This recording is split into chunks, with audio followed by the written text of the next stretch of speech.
Dhani is washing the clothes. Students are cleaning their classroom. ધાની કપડાં ધોઈ રહી છે, વિદ્યાર્થીઓ તેમનો વર્ગખંડ સાફ કરી રહ્યા છે.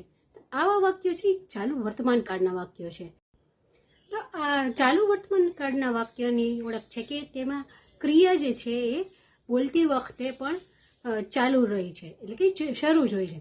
તો આ વાક્યોને આપણે એક્ટિવમાં તો ક્રિયાપદ ને એનજી લગાવીને બોલી દઈએ છીએ, પરંતુ એને પેસિવ વાક્યમાં જ્યારે એમાં કોઈ કાર્ય છે એ મહત્વનું છે એવું દર્શાવવું હોય કે આ કાર્ય થઈ રહ્યું છે ને એ જ મહત્વનું છે, તેમાં કરતા ને કોઈ જ સ્થાન આપણે વધારે મહત્વ આપતા નથી.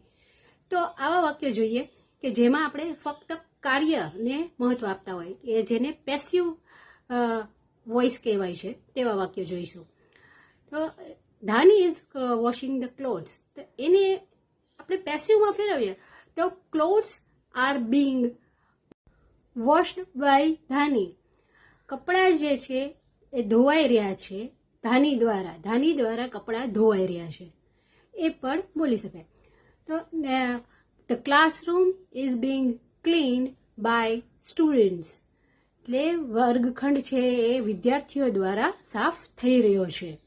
આમાં આપણે વર્ગખંડને જ મહત્વ આપીએ, વર્ગખંડ સાફ થઈ રહ્યો છે, કોણ કરે છે તે આપણે વધારે મહત્વ નથી આપતા, એ માટે આને પેસિવ વોઇસ કહેવાય છે, પેસિવ વોઇસનું વાક્ય. વધુ ઉદાહરણ જોઈએ તો look at the house, it is being coloured now. પેલું ઘર જુઓ, તેને હમણાં રંગ થાય છે. ઇઝ બીંગ એટલે કે પેસિવનું વાક્ય છે, એ કન્ફર્મ. સેકન્ડ વાક્ય છે please stop your car, the road is being રિપેર્ડ નાઉ.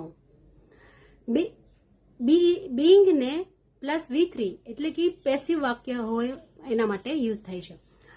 તો તમારી ગાડી રોકો, રસ્તાનું હમણાં સમારકામ થાય છે. A film was being shown to the children yesterday. ગઈકાલે બાળકોને ફિલ્મ બતાવાઈ હતી. When we met them, they were being taken to the police station. જ્યારે અમે તેઓને મળ્યા, તેઓને પોલીસ સ્ટેશને લઈ જવાઈ રહ્યા હતા. We stayed there for half an hour because the letters were being typed done. અમે ત્યાં અડધી કલાક રોકાયા તો પત્રો ટાઈપ થયા. Ghazals are being sung by Jalota. Listen to him. ગઝલ છે જલોટા દ્વારા ગવાઈ રહી છે, તેને સાંભળો.